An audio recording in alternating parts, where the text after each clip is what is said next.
Olá, queridos internautas e telespectadores aqui da TV Mundi, a TV da Nova Era, eu, João Gilberto, e o nosso programa Retrato da História.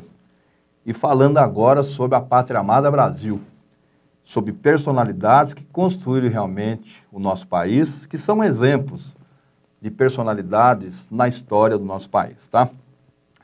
Hoje nós iremos falar sobre três grandes personalidades que são Felipe Camarão, Zumbi dos Palmares e o grande indígena Ajuricaba. Algumas personalidades, muitas vezes, as pessoas não conhecem na sua profundidade. Por quê? Porque nós fizemos uma seleção realmente dessas personalidades que foram e deixaram legados impressionantes ao nosso povo brasileiro. Então, algumas personalidades, muitas vezes, não são tão assim detalhadamente conhecidas, tá? Então, Felipe Camarão, ele nasceu em 1601 no Rio Grande do Norte e faleceu em 1648 lá em Pernambuco. A chegada de Pedro Álvares Cabral ao Brasil marcou o encontro do povo europeu com os nativos da terra. No começo, os índios foram escravizados e lentamente reconhecidos com direito à terra, graças à atuação de um líder indígena chamado Felipe Camarão, tá? Lutou junto com negros e índios na fase colonial em defesa do Brasil. E ainda menino foi convertido cristão e batizado pelos jesuítas com o nome de Antônio Felipe Camarão em homenagem ao rei, na época era o rei da Espanha e Portugal, que era o Felipe III. Assumiu os costumes dos brancos, aprendendo a ler e escrever em português, latim e holandês. Olha só que impressionante, que cultura bacana. Trajava-se tanto a moda dos portugueses quanto a moda dos indígenas, porque ele tinha origem indígena, sua origem, né? Então ele era um intermediário cultural dentro aí da história, tá?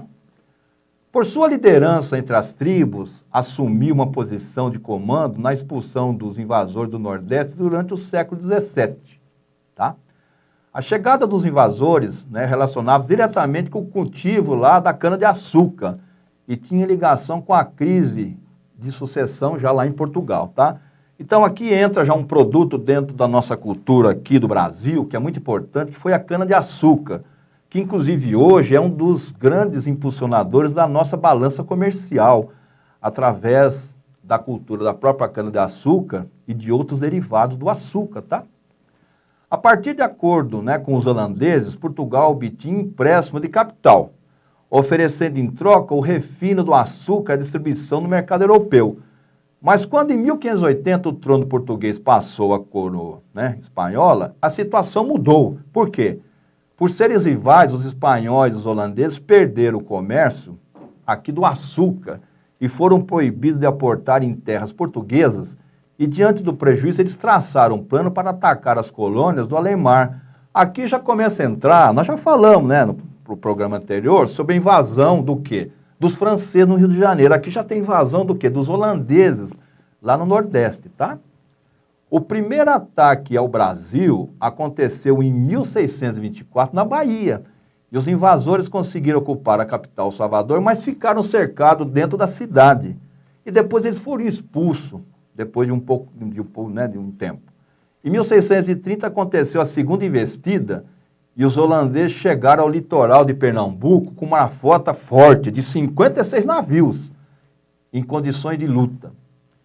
Sem condições de luta, né, o administrador na época, o Matias Albuquerque, ele retirou todo o povo de lá, incendiou os armazéns do porto, evitando que o açúcar guardado ali caísse em mão dos inimigos holandeses. Então aqui já começa, né, a Primeira Guerra lá na região do Nordeste, mas que foi importante, porque nós vamos mostrar para vocês que essas invasões também, elas foram realmente um período de guerra, mas também trouxeram muitas culturas aqui para o nosso país, tá?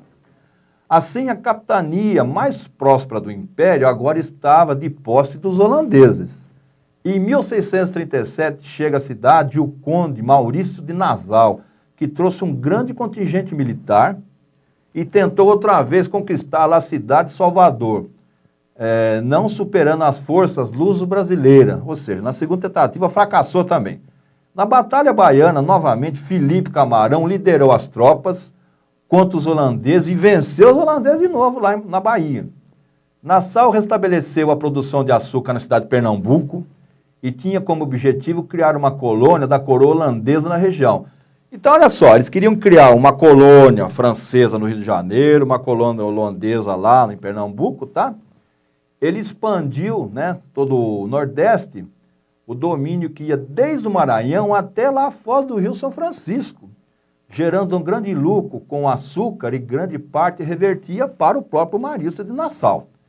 Ele realizou diversas obras de urbanização no Recife, construção de vilas, palácio, ponte, a garantia ainda da liberdade política e culto religioso.